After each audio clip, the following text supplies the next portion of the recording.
Today we just got the patch notes for Season 4 for Black Ops 6. Now obviously we're only focusing on the zombies portion, but oh my gosh, are there some really good buffs coming to the game. And as always, use the timestamp to jump to anything you want, but also just watch the whole thing because there's some really good buffs that are coming to so many aspects of the game. But regardless, with that said, because I know you guys are going to love this video, you might as well get out of the way with right away. Drop a like and subscribe if you aren't already. And with that said, let's hop over to these patch notes. So first off, we have the overview, which is telling stuff we already know. Grief is coming, Shatter Blast is coming, the 3 new Gobblegums. But if we skip over to this part where we have the zombies portion, normally here, this is just addressing issues. That's why you see addressed, because it's just fixing problems that already existed. Like for example, on Citadel de Mor, addressed an issue where the amulet sometimes remained too high after defeating the Guardian. Wait a minute, I'm actually glad I read that. That's been there since the launch of Citadel. They're finally fixed. Thank God. I didn't know it would actually ever happen, but they're actually going to fix it. That's hilarious. Lucky one to read. But regardless, the main things I want to focus on is not the things where they say address, but actually the buffs that they're going to be making. And the first section we're going to be talking about is the buffs to 3 of the pistols in the game. The only one that's not here is the GS45, but we know the GS45 doesn't need a buff. So anyway, starting off, we have the Strider. This is a crazy buff. Increase the pack punch damage by 100%. That is crazy. So obviously it's just the pack punch version. Default one isn't going to do double damage, but the pack punch version is now going to do double the damage. Now the Strider was trash, so it needed that buff, but a double, I did not expect that at all. That is a great buff, and it's great for me because I actually haven't got Nebula on my pistols yet. I have just Afterlife on them, so it's going to be a nice change for me to deal with those special enemies, or elite enemies, excuse me. Then we have increased ammo from 360 to 440. That's like if you have extended mag, that's like 1 or 2 more clips, so that's convenient. And the final thing, reduce penetration damage fall off by 40%. They worded that weird, but what they're saying here is that there's better penetrating damage. Like it doesn't fall off as much. It's going to fall off 40% less often. If that makes sense, I don't know. I feel like there's a better way to word that, but better penetrating damage, which penetrating damage in Black Ops 6 is pretty bad, so I wouldn't hold my breath for this one. And then we have the 9mm, and first things first, increase the pack punch damage by 50%. So the pack punch one's getting a buff by 50%. It's not as good as double like we saw with the Strider, but it's still a nice buff nonetheless, because the 9mm is probably the worst one in the game, if I remember correctly, so I would have wished this one we got a better damage buff. But anyways though, next thing we have, increase the pack punch damage range by 100%. I don't know if it had a range problem, I don't remember that, but it's doubled its range now. Then we have increased ammo from 320 to 360. That's probably like 1 more clip if you're using extended mag. And then scaled the gun and view kick down by 20%. Wait, scaled the gun and view kick down by 20. Is that? I think what that is. If I had to take a guess, that is maybe rather just making the gun look better on your screen, because this gun looks stupid on your screen. It's just all of your hands is so tiny. And it kind of looks like you're playing 60 FOV. Or maybe that's talking about. Now, I think that's what it is. Is it what kickdowns? Maybe it's visual recoil it's reducing. I'm not really sure exactly what that's talking about there, but regardless, they're changing that. Then we have reduced penetrating damage fall off by 40%, so 40% better bullet penetrating damage. That's great. Then we have the Grekova, I think that's how Grekova, I don't know if that's how you say it correctly, but it's a full auto one. And we have a crazy buff started off, increase the damage by 150. That's not even like pack punch damage, that's damage in general. I'm assuming that affects pack punch damage too, right? That'd be weird if it didn't, but that is a crazy buff. I actually like that a lot. That's a great buff. It was probably already the second best one in the game because it is full auto, but you know, I'm not complaining about this. Then we have reduced damage range or reduced damage range by 30%. Oh, it's a nerf, random nerf there. That's cool, I guess. But overall, great buffs that we got to the pistols. Glad about this because, like I said, I haven't got Nebula on them yet, so we're going to be working on that after this one. Then we have buffs to some of the marksmen here. And first off, we have the Zarkova, or Zarkov, or however it's pronounced, 762, I mean. And the first thing we have, increased pack punch critical damage by 50%. Now, marksmen's are already really good with critical damage. To increase that by 50% is going to be great. We like that a lot, especially for single fire or semi fire ones. That's a very nice buff. And we have increased ADS speed by 50%. Oh, so we'll aim down sights 50% faster. That's actually a really good change. I like that a lot, especially with guns like this, because, you know, just I want to stab from head to head, especially if you're using dead shot. That's going to be nice. Then it says lower gun and view kick by 80%. Again, I don't know what that is. I feel like that's visual recoil since it's talking about this one too, but I could be wrong.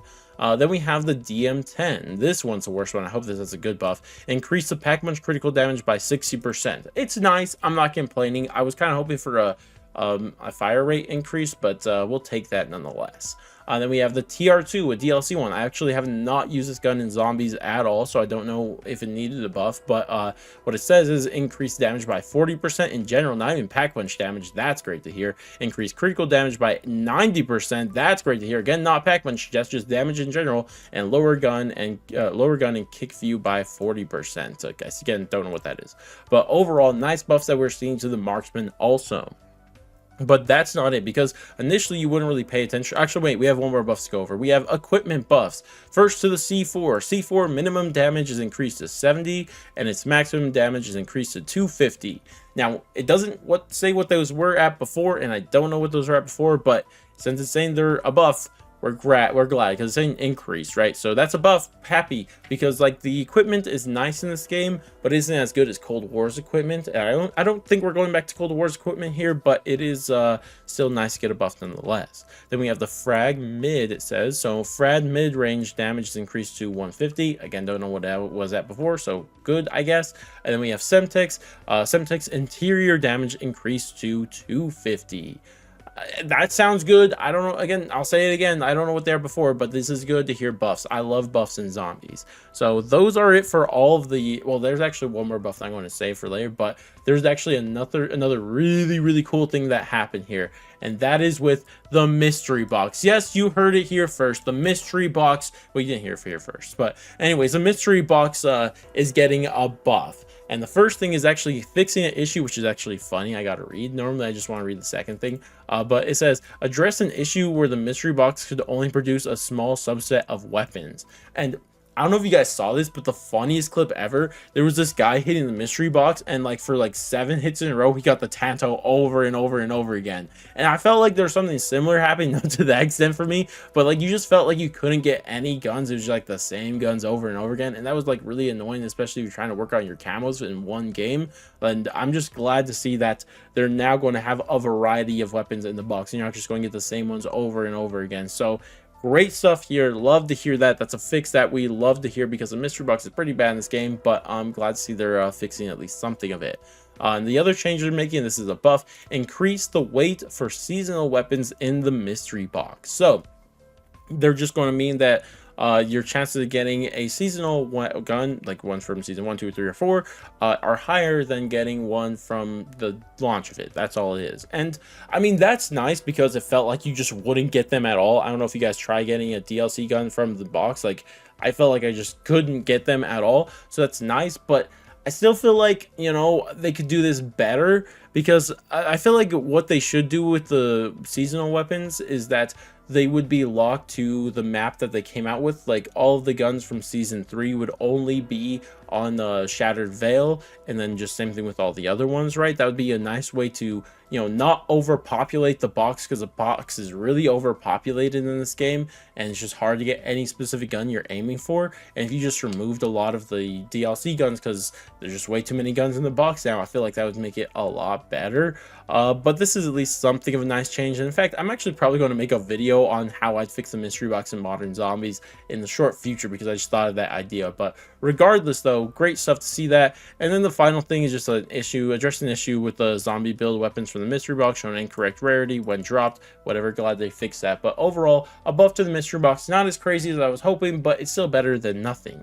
But the final buff that we're going to be going over is actually a great one, because I feel like I had a part in this, because I was the one who made this complaint. I didn't see anybody else complain about this, but in the death machine score streak, they increased the death machine ammo to 350. If you guys don't know what it is at before, it was at 250. So they added 100 extra bullets, and that is such a nice change, because I tested it in every single boss fight, And again, the problem that kept coming up over and over again is that it's really good, but it just has only 250 bullets, and it just doesn't have enough time. Like, that's just not enough bullets to actually deal any significant damage. Now, I still think like most of the boss fights, like Terminus and also Shattered Veils boss fights, you're probably still going to go for the chopper gunner. But for the maps like the Tomb, to deal with those special enemies or those elite enemies that spawn, the red ones, this absolutely fries them. It's going to be a great way to deal with them when now you have even more bullets. But the one I'm really excited, I'll probably make a video testing this on, is going to be Citadel, because Citadel, there hasn't been like a set like good streak to use in that boss fights, but this one, when I tested it out, it was really solid. Not at really like dealing damage to the or breaking the boss's armor, but anyways, you should use a sword to break that anyways. But like when you do critical damage, it absolutely fries him. So this actually might be a crazy buff to it. So I'm definitely going to test this out on Citadel because that sounds great. But with that, that is all the buffs that are coming to Black Ops 6 Zombies in Season 4. I'd love to hear all of your thoughts and opinions on these down in the comment section below. But regardless though, that's going to wrap it up for me. Thank you guys all so much for watching. But I'm going to go, and I'll catch you guys in the next one.